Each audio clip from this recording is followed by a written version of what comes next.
I think 10 years ago, supply chain relied mostly on the basic on-prem systems like ERP, spreadsheets.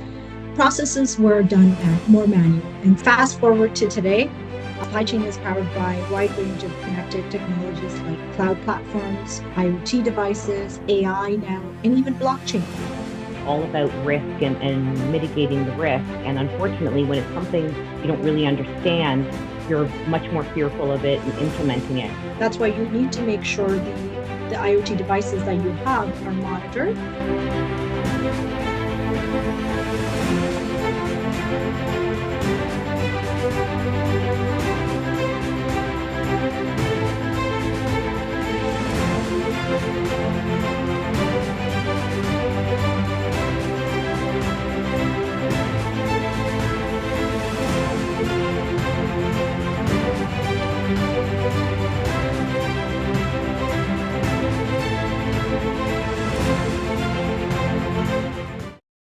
I've been in the technology field for 40 years, working as a CIO at multiple financial services organizations.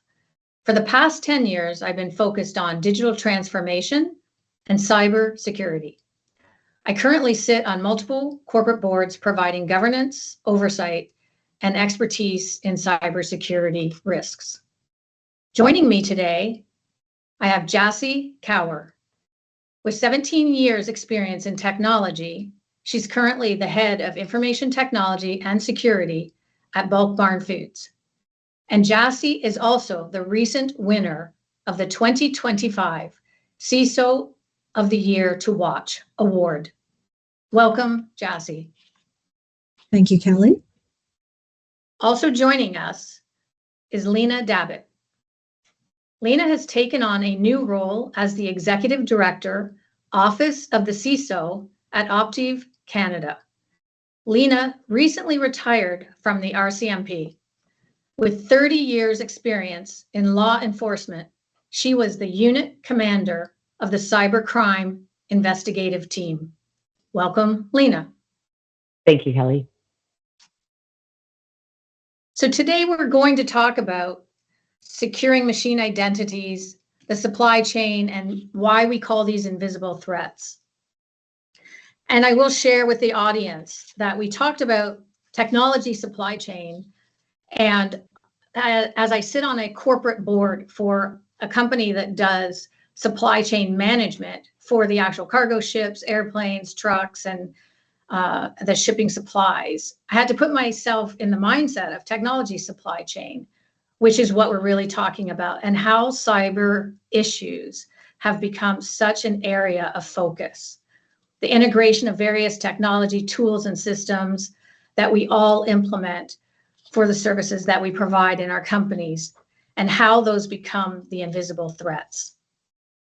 So I'll start with you, Jassi, and ask you, how is this different when we talk about the supply chain and third-party risk from 10 years ago in our industry, or even 5 years ago? I think 10 years ago, supply chain relied mostly on the basic on-prem systems like ERP, spreadsheets. Processes were done more manual. And since everything was fairly internal, cybersecurity risks were lower, mainly focusing on things like malware or internal access controls. Fast forward to today, supply chain is powered by a wide range of connected technologies like cloud platforms, IoT devices, AI now, and even blockchain. Those tools have massively improved efficiency and real-time visibility over the years. But we've also expanded our attack surface.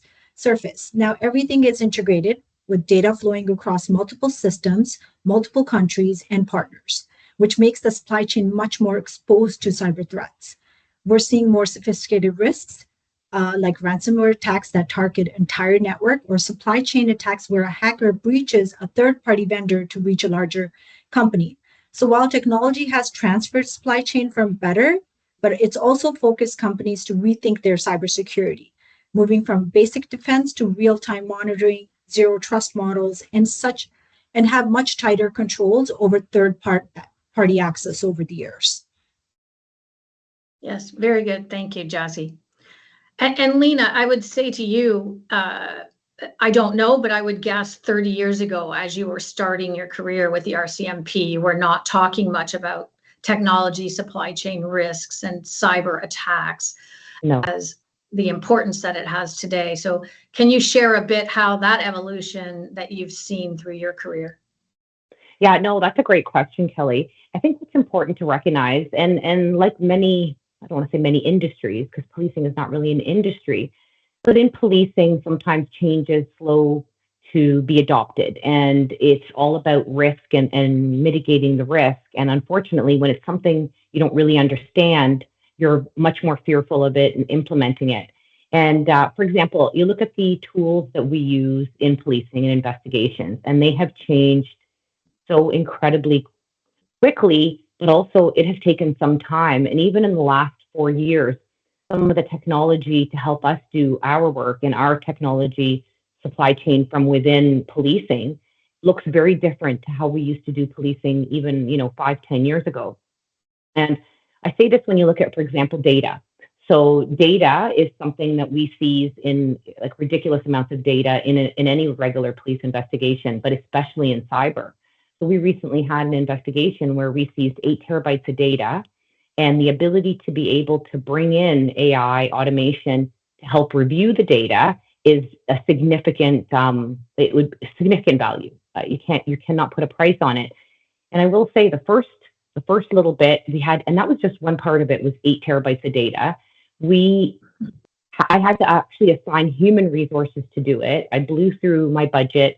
We wasted weeks and weeks trying to get this in because it's required by the courts. Whereas, you try to go and explain, we need the technology, we need the AI, and there's such a fear sometimes around, well, we can't use AI, and everybody thinks about Clearview and what the risks that brought. But, so I always use the word automation. Oh, no, we're using automation. I don't use the word AI. We're using automation. And it's just because if you can do something and automate it quicker, how do we do that? So for us, the biggest challenge is how do we access these tools, have them vetted so that you know where they come from, where they originate, who's behind them, who owns them, and then the pace at which our procurement processes move are sometimes problematic because we need the tools quicker than we can access them. And so that has a problem.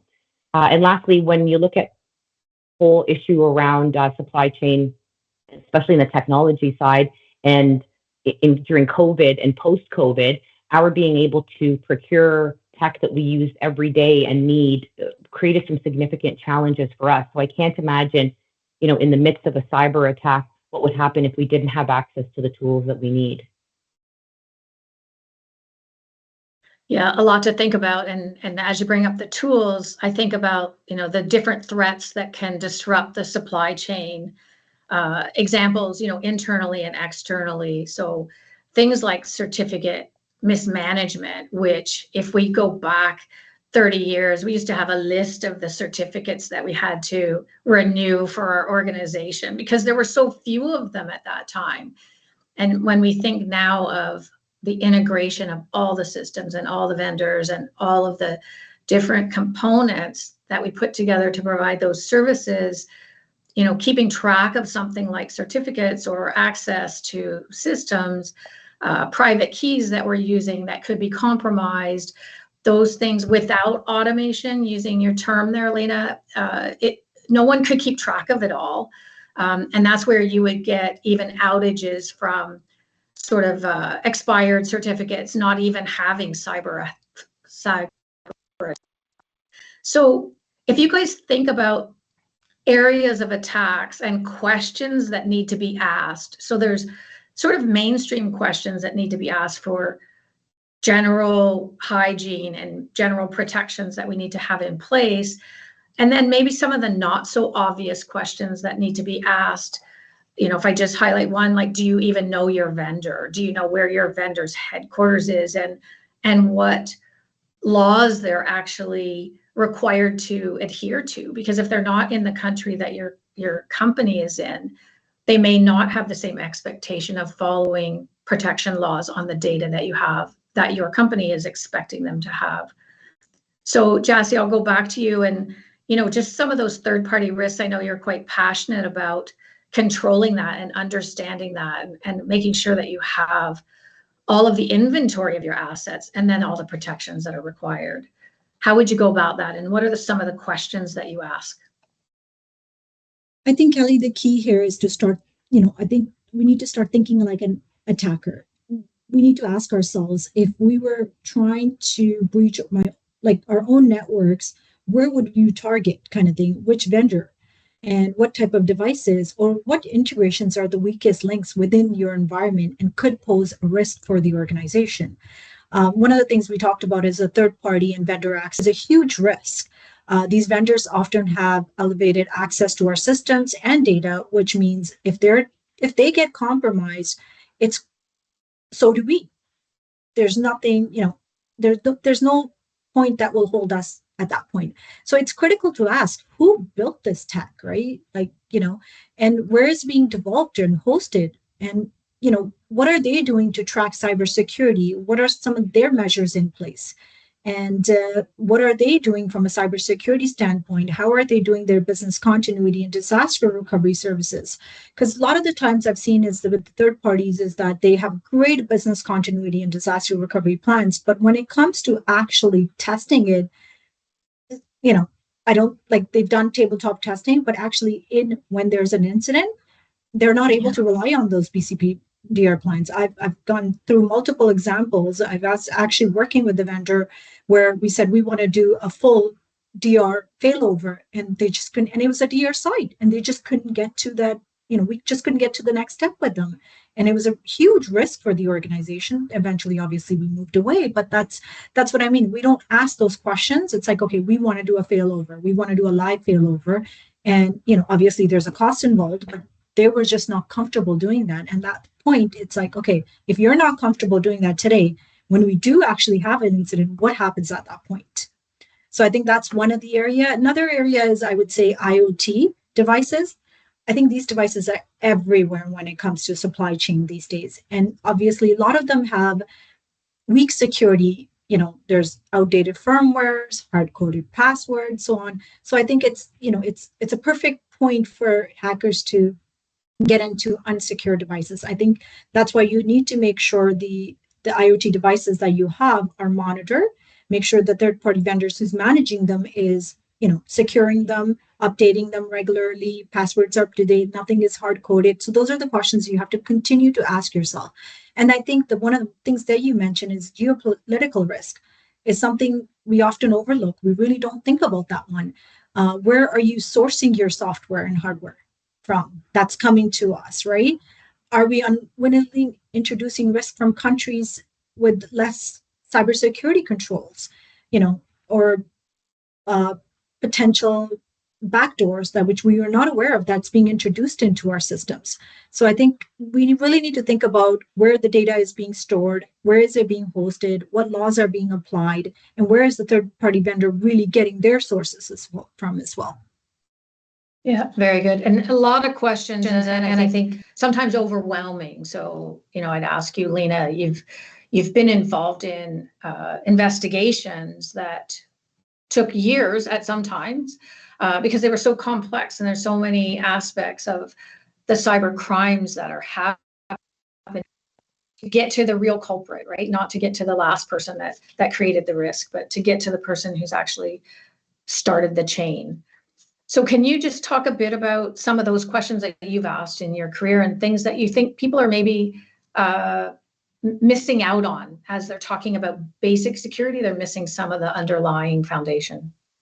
Yeah, no, that's a great question. And Jassi was bang on about the geopolitical.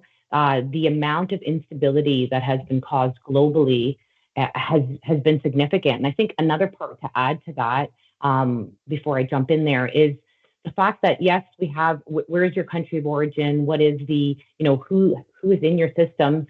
What kind of vetting have you done? And for us, while I do appreciate that is a big part of the delay or the sort of slowdown in getting technology in, because our systems hold such sensitive information. But for a company perspective or an organizational perspective, is the reason that they are trying to get into your systems, is it financial?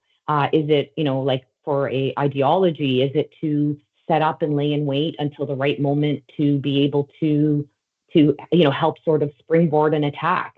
Because it really is the fourth leg of war. And what we are seeing with cyber and the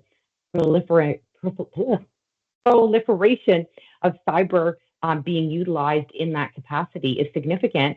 But there's also the intellectual property. So right now, when you look at who is building backdoors into systems, who is building backdoors into your hardware, is what information are they getting out of it that they'll be able to use for their own advantage? And I think that's a really significant part of it.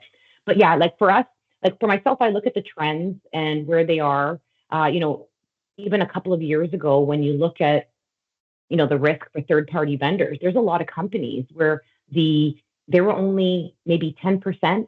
We're vetting 10% of their third-party vendors, and that's astounding to me. How do you triage that? How do you decide who you're going to vet, who you're not going to vet, and how did you decide not to vet the other 90%?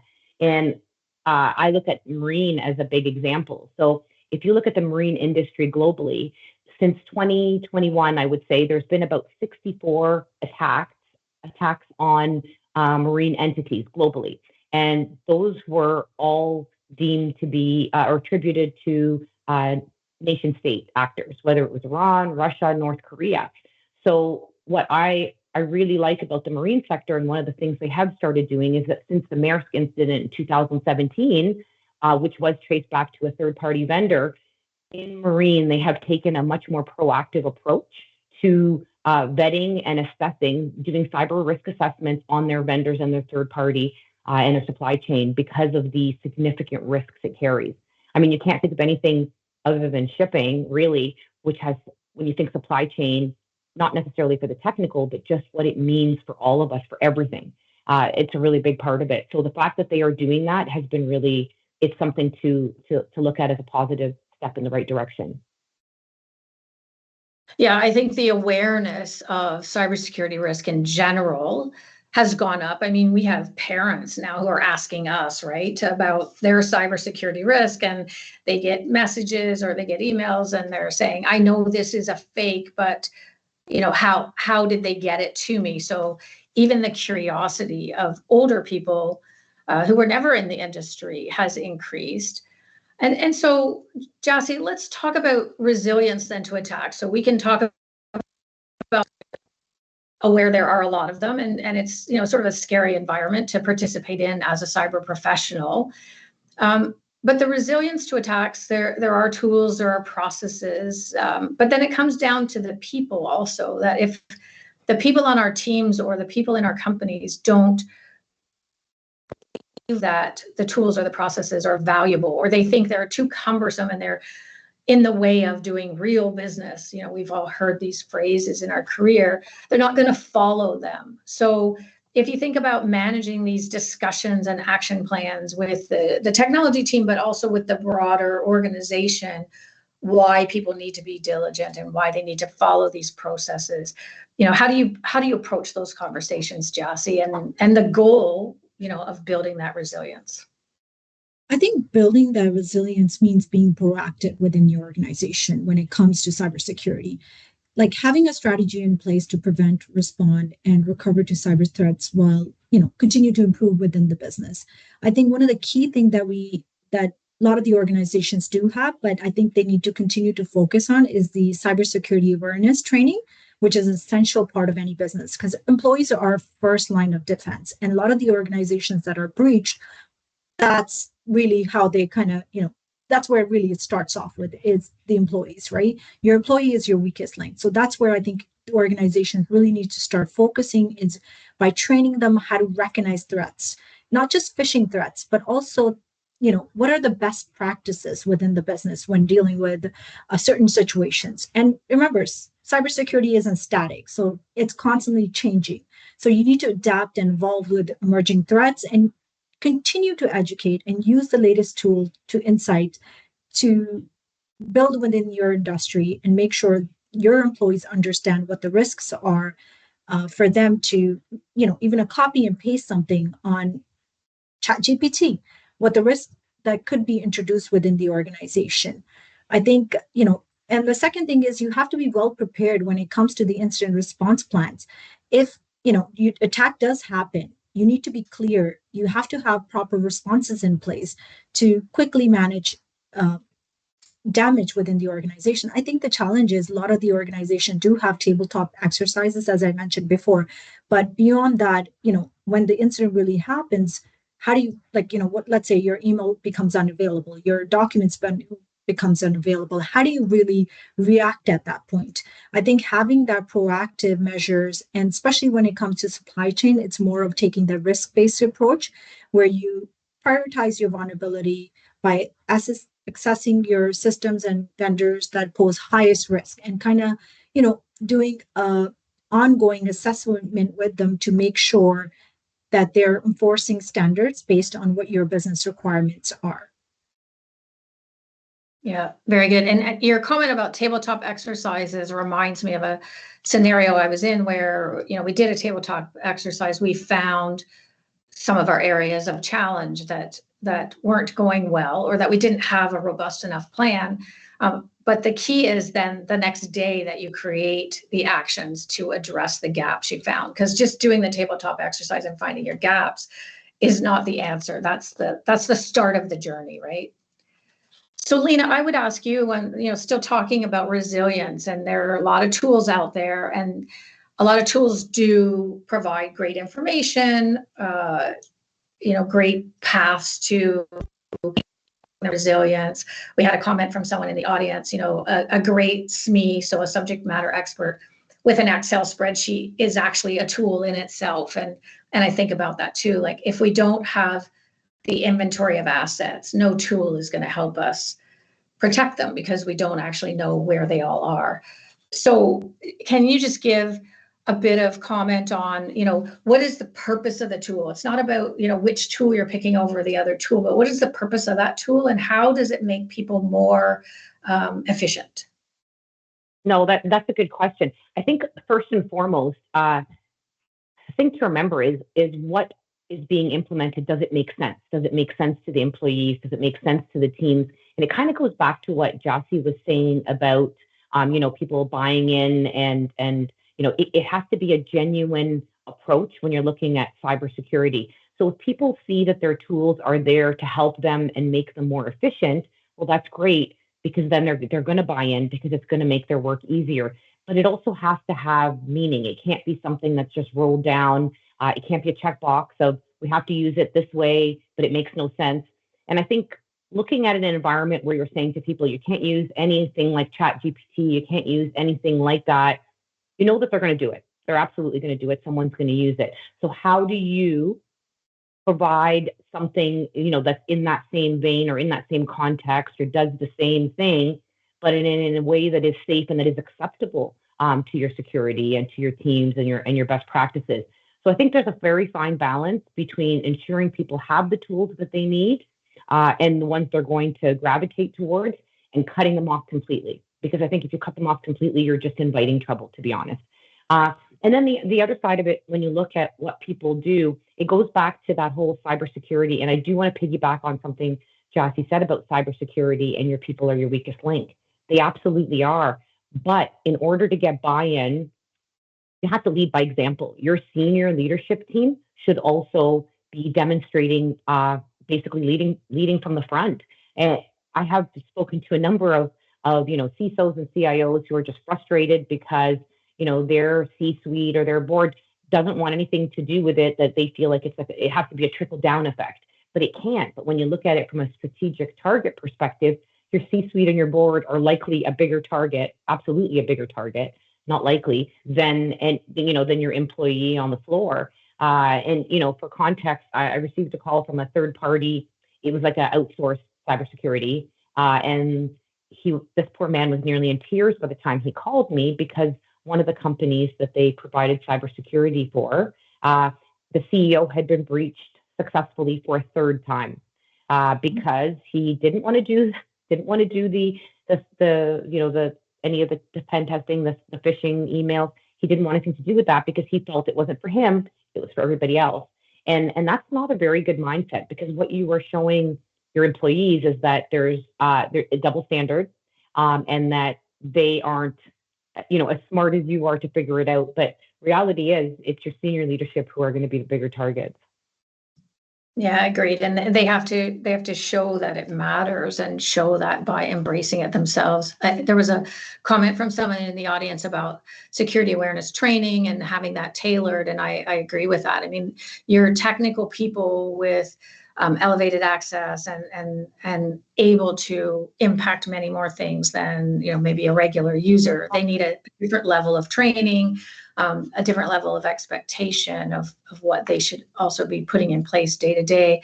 But that goes to your point, Lina, that there could be the executive group and also for the board members of what they should be watching out for too. I did this once at an organization I was at, and I did training for the board on cybersecurity. But how I started it was, think about cybersecurity for your family. And I told them why, and their financial assets are at risk if they get breached in their house, and their kids who are opening up their Wi-Fi to all their friends. And so I made it really personal and then brought it back to how that related to the company. And so because you got them hooked on, my teenagers' behavior and what they're doing possibly to our family, then, it became real to them. So there are ways that we can make sure that we're getting the audience to embrace the message. 100%. So if I go back to you, Jassi, we can't have a great cybersecurity discussion without talking about AI, of course. And I always think of AI, it can be used for attack and for protection. So, put simply, for good or evil. So how do you see the way AI is changing the attacks that are occurring, or the way that these attacks are being created? I think, so as you said, AI is good and evil, right? So we'll talk about both points. AI has changed the way attacks happen by making them faster and more targeted nowadays. And cyber criminals are using AI to analyze data, find weak points within our systems, and they're launching more of the personalized attacks, which I think we're seeing more and more through either phishing, smishing, or deep fake. We're starting to see more and more of that. So it can also help, I think, they're using AI help to adapt to malware to become a defense, so then making it harder for systems to pick up the malware as well, right? Again, on the defense side, I would say AI can spot threats more quickly. There's more real-time analyzed data that's available, where we're able to see, okay, there's patterns that don't match within the organization. We're seeing, multiple logins. We're able to analyze that data quickly and respond more proactively on certain things, right? So I would say, I think, yes, it's helping attackers, but at the same time, it's helping organizations to get ahead of those attacks as well. Yeah, totally agree. So Lina, as we get ready to close, I'll sort of change the tone here of, we've talked about resilience to attacks. We've talked about processes we can put in place, how we get people engaged in all of that. But what's one thing you'd like to highlight for the audience? Because my brain goes to, you don't solve cybersecurity issues, right? You don't put protections in place and then your job is done. And I know that you know this as well as anyone in the industry. So how would you sort of categorize it for people to say, you're on this cyber journey, here's what it feels like? Okay, so I would say probably the biggest thing to remember is that for most threat actors and cyber criminals, they do not hesitate to capitalize on each other's strengths. So you will see different groups working together that have nothing to do with each other, because one may have one strategy that works great, and they are working together without hesitation. And I think, yes, we live in a global world with different rules, depending on your country, depending on your sector, depending on so many things, but there has to be a greater collaboration. So if the threat actors are using their power of collaboration for evil, we should be looking at power of collaboration for the force of good, because I think that is our best chance for success to combat this. Yeah. Wow. And Jassi, a highlight that you'd want the audience to take away today, either for their professional lives or their personal lives? I think one of the importance of being proactive rather than being reactive when it comes to cybersecurity. And I think one of the things we have to keep in mind, security needs to be built into every single connected device, whether it's at home or in a workplace. You really have to kind of, nail that down. Yeah, good advice. So I want to thank Jassi and Lina for sharing their expertise. Thanks CyberX for hosting this terrific event today, and the audience for joining us on this important cyber topic. Lots to think about and great career opportunities for everyone. Thank you. Thank you.